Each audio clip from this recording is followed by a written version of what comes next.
भगवान रामचंद्र जी महाराज ने भी रामचरितमानस में अपने प्रजाजनों को उपदेश देते समय कहा, और भगवान कृष्णचंद्र जी महाराज ने भी भागवत महापुराण में कहा, नदेह माध्यम सुलभम सुदुर्लभम प्लवम सुकल्पम गुरु कर्णधारम।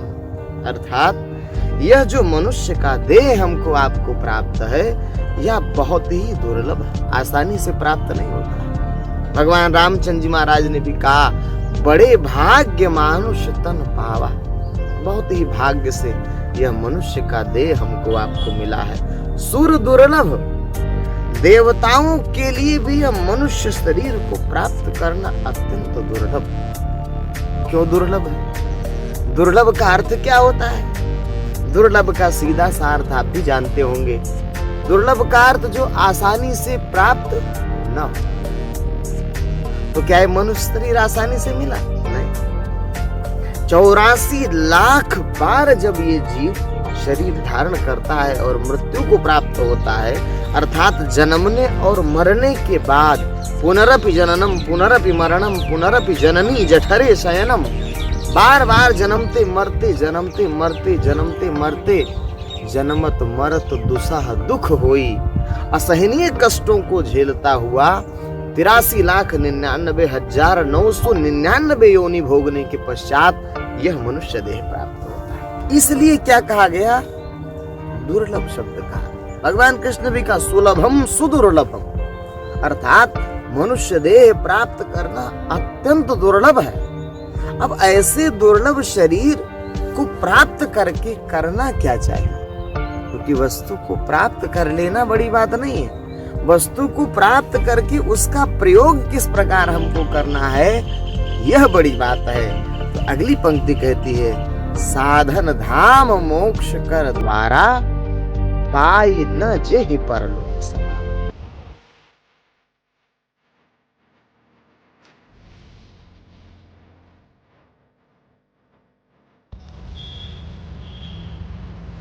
अब यह वाणी यहीं विराम होती है। आज का सत्संग यही समाप्त होता है। अब आगे महात्मा अवधेशानंद जी आकर आप लोगों को सत्संग सुनाएंगे। प्रेम से बोलिए सद्गुरुदेव जी महाराज की जय, परम पिताजी परमेश्वर की जय, आनंद कंद प्रभु सदानंद मनमोहन भगवान की जय।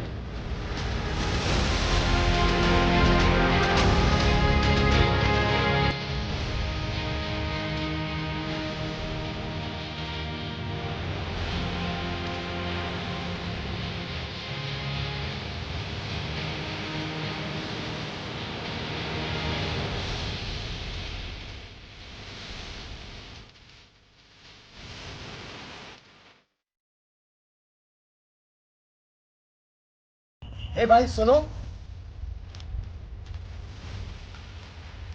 जी महात्मा जी। बच्चा, मैं कई दिन से देख रहा हूं कि तुम सत्संग में आ तो सबसे पहले जाते हो, लेकिन बीच में अधूरा सत्संग छोड़कर चले जाते हो। इसका क्या कारण है?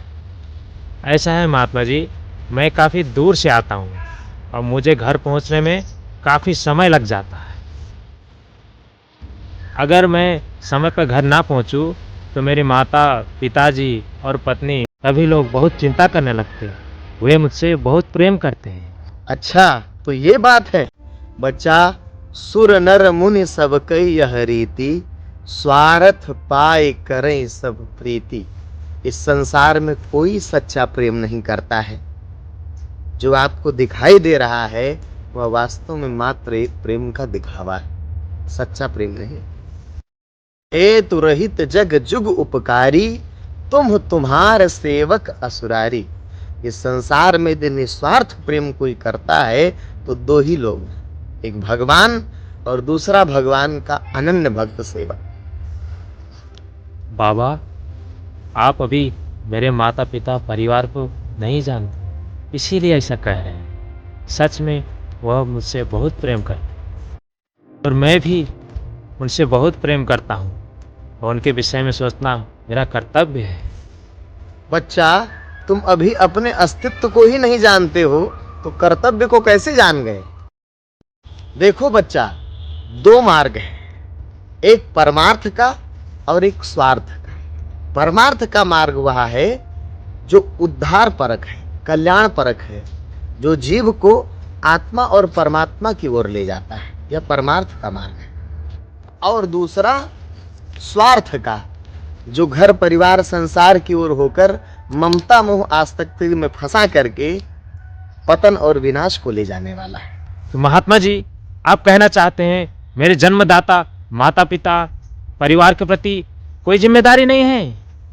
ये मैं कैसे मान लूं? वे दिन रात मेरी इतना चिंता करते हैं, मुझसे प्रेम करते हैं, केवल मेरे ही भरोसे वे लोग जी रहे हैं। आखिर आप कहना क्या चाहते हैं? मैं सिर्फ इतना कहना चाहता हूं कि जिसको तुम प्रेम समझ रहे हो वह स्वार्थ परक प्रेम का दिखावा मात्र है। अगर यदि तुम चाहो तो मैं इसको प्रमाणित भी कर सकता, क्योंकि तुम श्रद्धालु व्यक्ति हो और तुम्हारे अंदर भगवत प्राप्ति की जिज्ञासा है, इसलिए मैं तुम्हें पतन और विनाश में जाने से रोकना चाहता हूं। ठीक है, आप प्रमाणित कर दीजिए। अगर आपने प्रमाणित कर दिया तो मैं सदा के लिए आपके शरण में समर्पित हो जाऊंगा। ठीक है, मैं प्रमाणित कर दूंगा, लेकिन मैं जैसा कहता हूं वैसा ही तुमको करना होगा। जी, मैं तैयार हूं।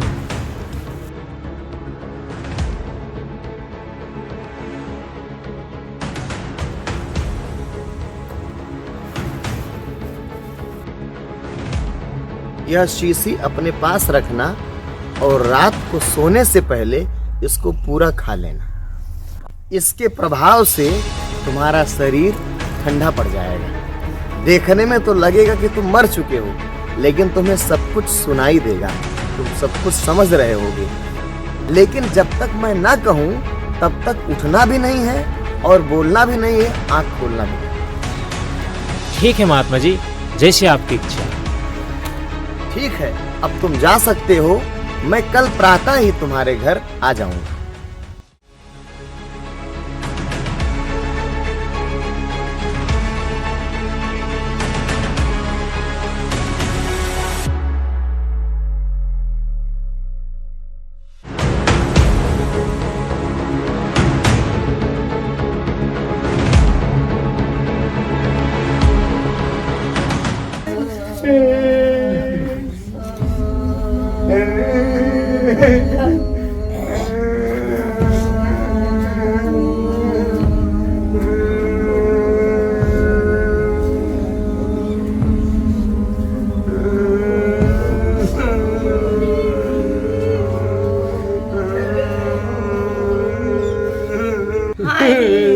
मुझे छोड़ के क्यों चले गई?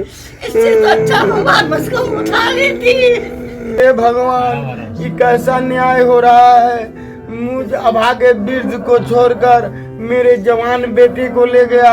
अब मैं किसके सहारे जीऊंगा?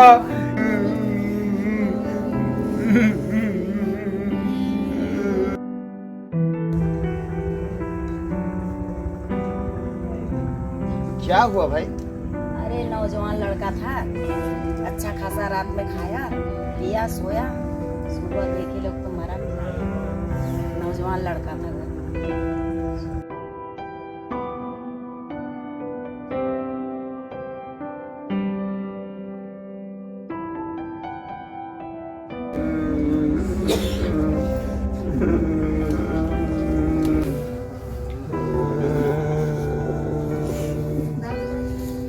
क्या हुआ बाबा जी?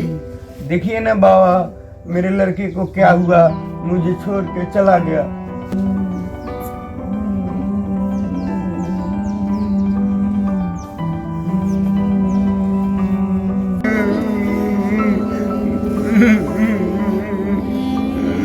मेरे बेटे को जिंदा कर दो बाबा, मेरे बेटे को जिंदा कर दो बाबा, मेरे बेटे को जिंदा कर दो।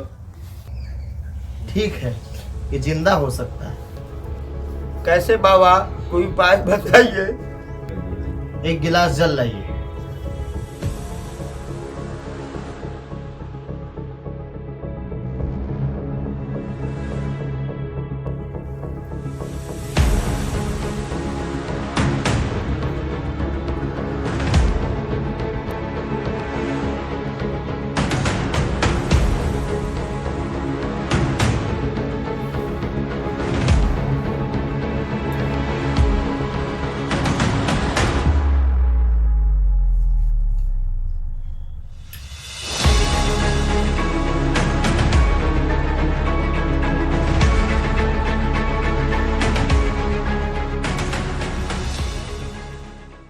इस जल को आप में से किसी एक को पीना है। इसको पीते ही यह बालक जिंदा हो जाएगा। मैं पीऊंगी, मुझे दे दो।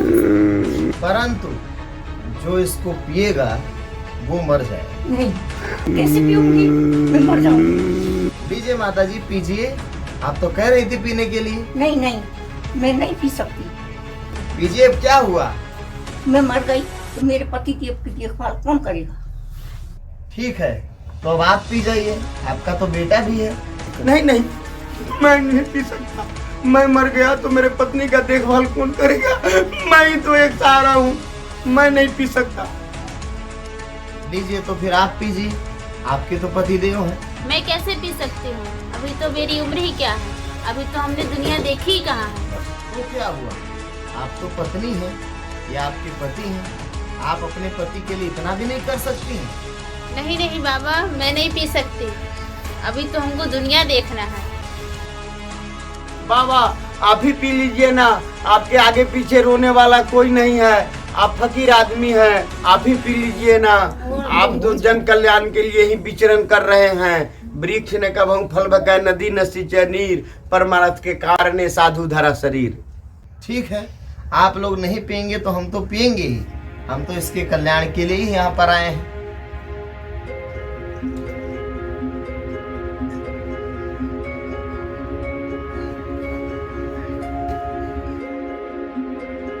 उठो बच्चा, अब तो सब देख सुन लिए ना कि कौन किससे कितना प्रेम करता है, कौन तुम्हारा अपना है और कौन पराया है। सिर्फ परमात्मा और परमात्मा के सच्चे भक्त सेवक ही मनुष्य के सबसे हितैषी और कल्याणकारी है।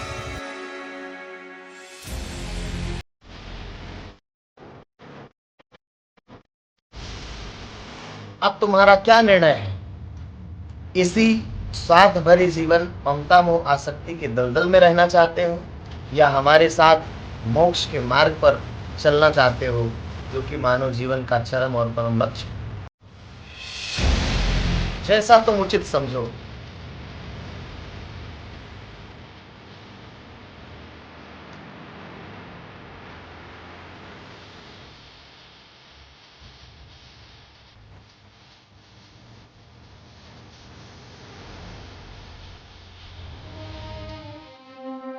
रुक जाइए महात्मा जी।